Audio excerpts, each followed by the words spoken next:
আসসালামু আলাইকুম রহমতুল্লাহি আবরাকাতু। কাছে দূরে যারা যেখান থেকে ভিডিওটি দেখতেছেন সবাইকে আমার পক্ষ থেকে শুভেচ্ছা অভিনন্দন। আজকে আমরা কাজের ফাঁকে একটু সময় পেয়েছিলাম, সময় পাওয়ার কারণে আমরা একটু ঘুরতে বের হয়েছিলাম।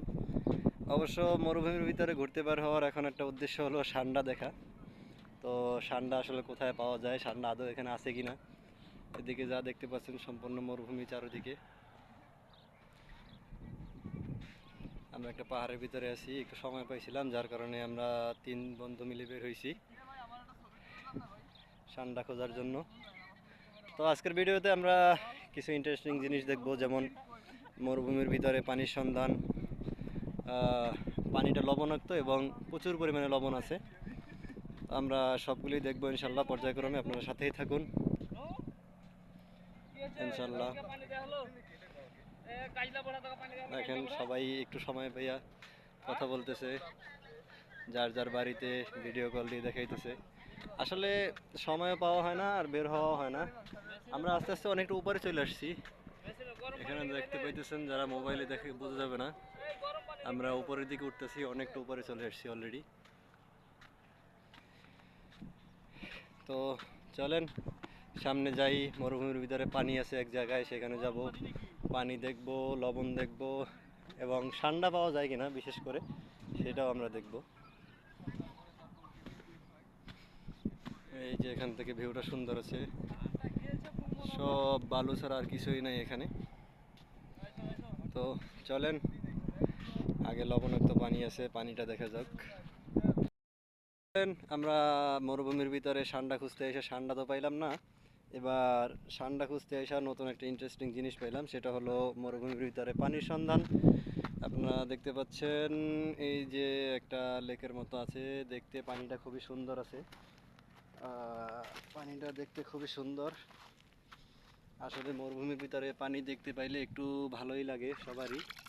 পানিটা খুব সুন্দর, কিন্তু দুঃখের বিষয় হলো পানিটা আসলে মুখে দেওয়ার মতো কোনো সিস্টেম নাই। এটা এত পরিমাণে লবণাক্ত, মানে সাগরের পানি যারা মুখে দিছেন তারা বুঝতে পারবেন যে পানি লবণাক্ত কী রকমের। তো এটা তার চেয়েও কয়েক গুণ লবণাক্ত বেশি। আসলে এখানে বেশি পরিমাণে পানি ছিল, মাটি খোদাই করা হয়েছে। মাটি খোদাই করার কারণে আসলে ওই পানিটা এখানে জমছে, আবার আস্তে আস্তে রোদ্রের কারণে এই পানিটা শুকিয়ে গেছে। তো শুকাইয়া এখানে শুধু পানি না, এই যে এখানে দেখতে পাচ্ছেন ওই যে আমাদের বারিকুল ভাই আছে, ওই যে আমাদের জুবাইর আছে, তারা আসলে ওই লবণগুলা কী রকমের এটা রিসার্চ করতেছে। তো লবণটা কী রকমের আপনাদেরকে আমি দেখেছি পিছনের ক্যামেরা দিয়ে। এগুলো সব লবণ। তো এখানে যে কী পরিমাণ লবণ আছে আপনাদেরকে আমি একটু দেখানোর চেষ্টা করি। আমি আসলে নামতে পারতেছি না, মাটিটা নরম, পাওয়া মাটির নিচে চলে যাচ্ছে। বাড়ি করবে ওই পাশে ডাকতেছে, ওই পাশ মনে হয় একটু শক্ত আছে। আমি যাওয়ার চেষ্টা করি একটু পানির কাছাকাছি। আল্লাহ আল্লাহ আল্লাহ আল্লাহ,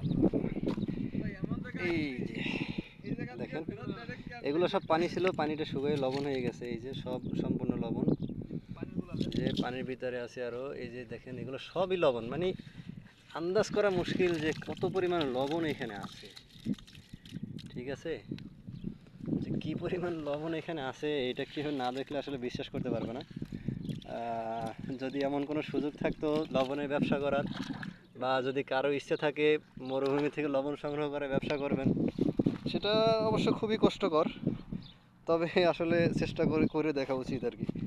আমার পাও মাটির ভিতরে, জুতা মাটির ভিতরে ঢুকে গেছে অলরেডি। তো এখান থেকে বের হতে হবে আমাদেরকে। এটা খুবই চমৎকার।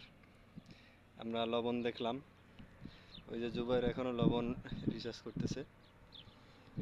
তো চলেন আমরা আবার উপরের দিকে যাই। তো এখানেও ষণ্ঢা পাওয়া যায়, যেটা বাস্তব ঘটনা, কিন্তু আসলে আমরা কোথাও পাইতেছি না, আমরা দেখিও না এখন পর্যন্ত।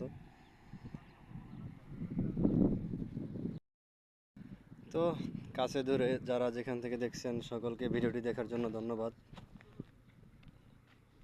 সবাই ভিডিওতে লাইক দিয়ে আমাদের সাথে থাকার চেষ্টা করবেন। ইনশাল্লাহ প্রবাসে অনেক তথ্য দেওয়ার চেষ্টা করব আপনাদেরকে, যার মাধ্যমে আপনারা উপকৃত হবেন ইনশাআল্লাহ। আজকের মতো এখানেই সমাপ্ত করলাম। সবাই ভালো থাকবেন, সুস্থ থাকবেন।